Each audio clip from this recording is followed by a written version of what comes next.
been a fixture during the snow briefings being held by Metro government the past few days. We're now joined by Deputy Director Kelly Jones of Metro Emergency Management Agency. You're a Louisville native. You've been through all the disasters in this community back to the '74 tornado. Are we out of the woods on this one, Kelly? On this one, we're getting really close. You know, what we have to worry about now is the cold temperatures coming up on top of what we already have. But per se, we're almost there. And what we have to worry about now is, I think I use the analogy, when you put water in your freezer, it becomes ice. So no matter what form it is, when it gets cold enough on our roadways, in our driveways, in our homes, around our homes, water freezes. And that's what we're worried about with the refreezing. And certainly we're looking forward to a couple, maybe inches of more additional snow this weekend. But really, it's the cold temperatures now that we have to look forward to. We just about got this one behind us, but as you know, Mother Nature sometimes doesn't give you a warning, and that's why we're all in the emergency business. That's why we have Ben around here. Yeah. Well, you said you wanted to brag on the road crews, and I know from coming in this afternoon, we both noticed it. You know, the downtown streets look amazing. A lot of the main thoroughfares look really good. What are your thoughts on it? And also, folks driving home tonight from work, they really need to be careful because there was some of that water, as you just mentioned, that's on the road. Oh, yeah. It's going to freeze. And I want to brag on all of our city employees and Metro government, just like the mayor does. The people that drive these plows, think about it. When you drive somewhere and get in and go 12 hours, it's a long time. You get tired.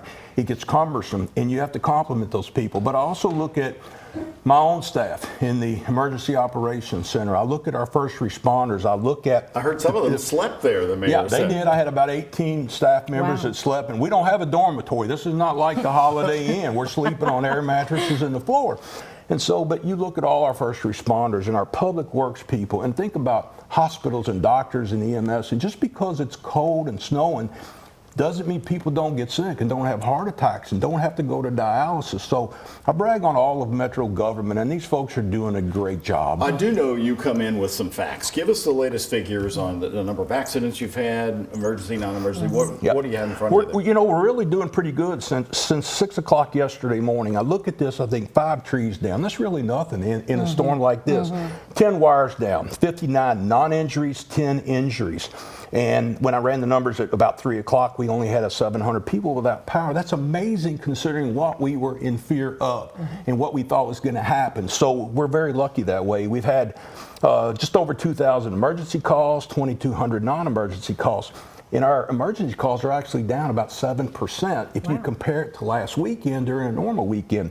And we're up just about 10% on non-emergencies, but that's because people are getting better educated and know when not to call 911. It's okay to call 911 if you have a life-threatening emergency. That's okay. And trust me, a lot of people do it every day, and we wish they wouldn't, but we get them to the right place. Part of that is because people are taking your advice. They're not getting out on the roads right now. They're staying at home. You also said neighbors help neighbors. That's very important because they're elderly neighbors that we have. We both got stuck in the snow today, and we had folks come help us shovel it out. My sister-in-law brought us a shovel. So that's really important, though. Yep. And I preach it everywhere I go. Look, it's about family, it's about friends, it's about your neighbors, it's about people that live alone and the elderly. We always say it. People who need help.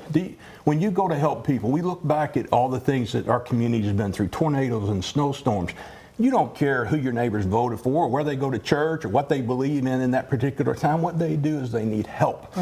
And we always survive it in Louisville. We come out on the other side, we come out strong, but it's because we help each other.